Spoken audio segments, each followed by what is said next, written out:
Rise like the day, I'll rise up. I'll rise unafraid, I'll rise up. And I'll do it 1,000 times again. And I'll rise up, high like the waves, I'll rise up. In spite of the ache, I'll rise up. And I'll do it 1,000 times again.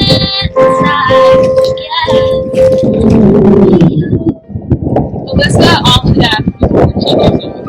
She was a soccer player, a creative writer, and someone her friends and family describe as passionate, kind, and caring. She was 14 years old. She didn't have to die that day in Parkland, and neither does anyone else. For her, we say never again. Scott Beagle is 35 years old, a teacher, cross-country coach, and a camp counselor. Scott was known as an incredible person, and he saved students' lives by opening his classroom for them to hide.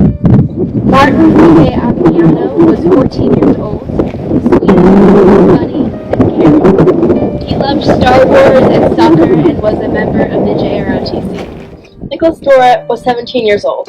He earned an academic scholarship to the University of Indianapolis, where he was going to swim in the fall, and he dreamed of making the Olympic swimming. Never again. Aaron Weiss was 37 years old. He was an assistant football coach, had a kind soul, and was shot while shooting. Jamie Cooper was 14. She loved to talk, was a passionate dancer, dog lover, and volunteer. Chris Hickson was 49 years old.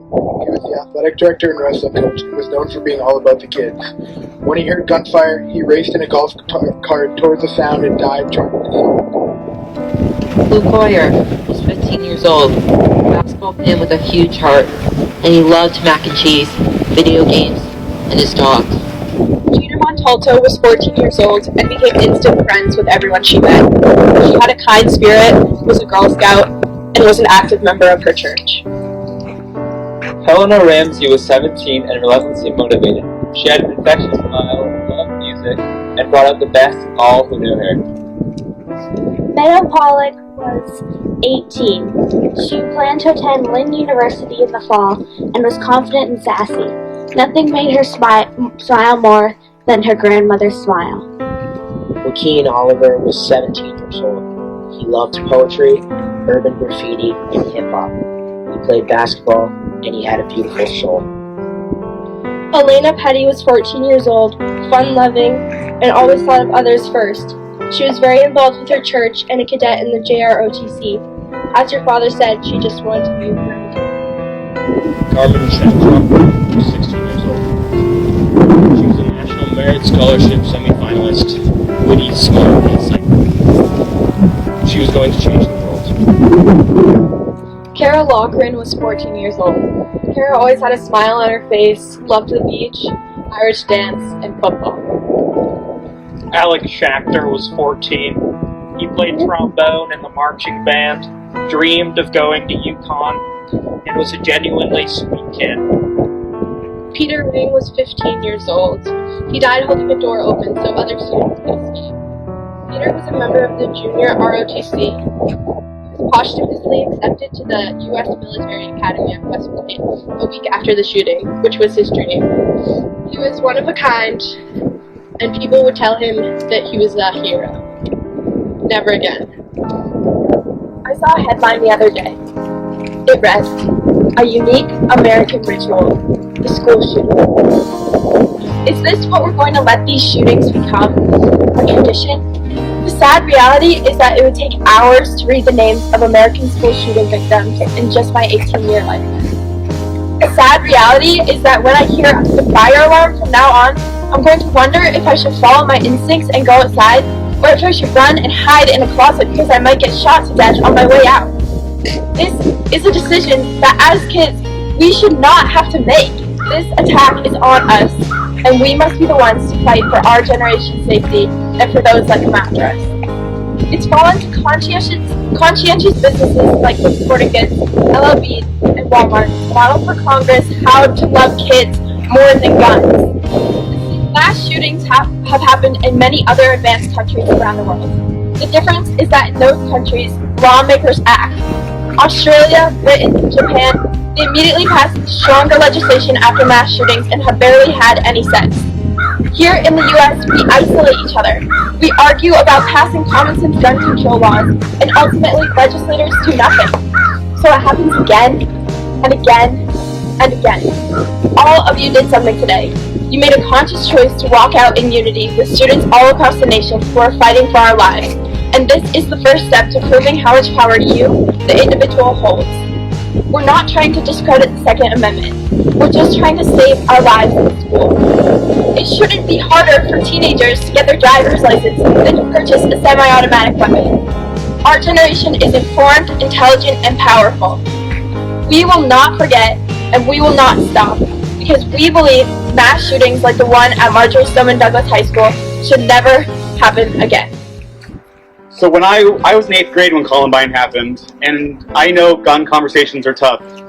My father was a lifetime NRA member, my mother a preschool teacher, and after Columbine we had a lot of dinner discussions about how do we find this balance between respecting the Second Amendment and making sure that our communities are safe and we don't face these tragedies again. And they weren't always easy conversations, but we had that because it's necessary. Like the students at Parkland, we call it BS because it's their job to make sure that you feel safe and that they do everything they can to prevent gun violence. So we're working right now on a law with Senator Dion to temporarily remove guns from people that are at extreme risk to themselves and other people committing gun violence. It's called a red flag law, and if a family member or law enforcement has documented evidence that someone is making threats with a gun, then a judge can order them to temporarily remove their guns until they can get help. Just like we don't let a friend drive drunk and take their keys away. If someone is drinking too much or lost their job or is having a tough time and they're making threats about hurting themselves or others, we need to take the gun away temporarily so they can get help and so we don't have another incident like Parkland. So on April 20th, there's supposed to be another national walkout, but it's your spring break. For you that aren't lucky enough to be traveling, we're going to be having a walk-in against gun violence on April 20th at USM. It's going to be a free event for high school students. So I just want to say, Maine Gun Safety Coalition, we're proud of you. We're here for you. We want to follow your lead. Please reach out to us anytime you need anything. And we'll be the resources, and we'll be the encouragement, and we'll be the experts. But we need you to show up and make your voices heard and be the next leaders. By attending this protest today, by speaking out and standing up for what you believe in, each and every person here has demonstrated the qualities necessary to be an advocate, rather than a passive bystander.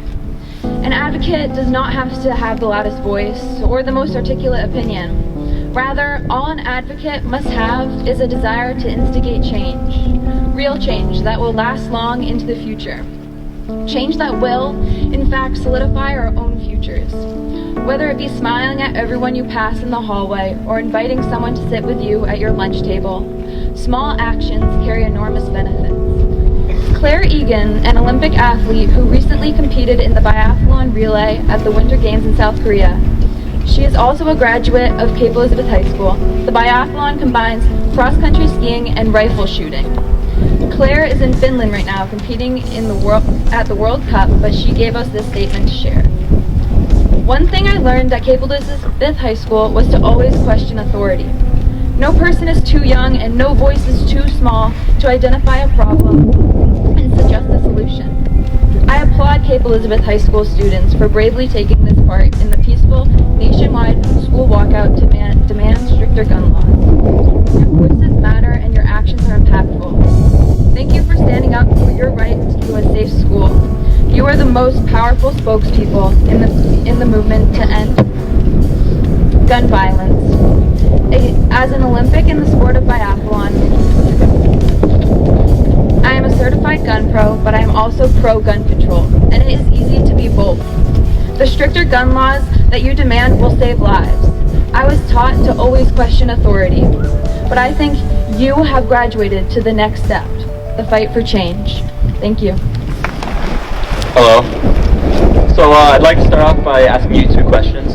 So just raise your hands if the answer to the question is yes. So my first question is, how many of you are 18 who will be 18 by this November? Just show of hands. Okay. Okay. How many of you are registered to vote? Okay. So I didn't see everyone who raised their hand for the first question raise their hand for the second question. And that, I don't really understand that, because you have no greater power than the power to vote, and you've got to use it, because real change happens at the ballot box. We are all Americans, no matter what our opinions are.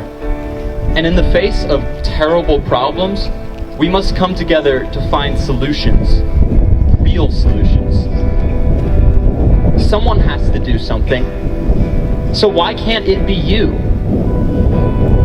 No one should have to live in fear of being shot in school.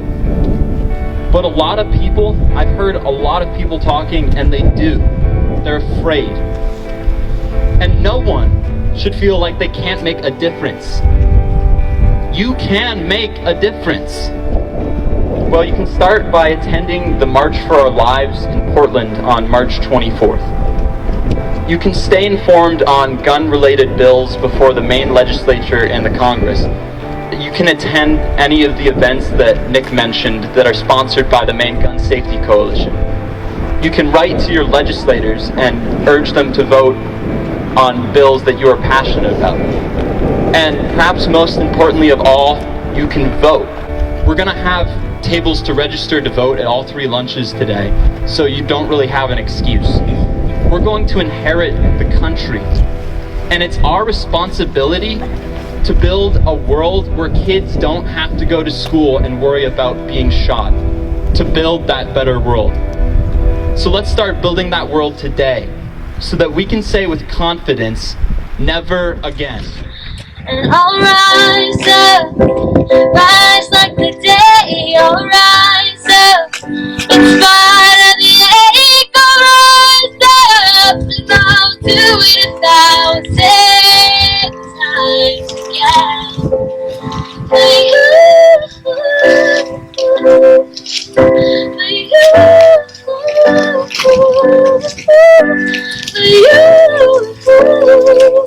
you.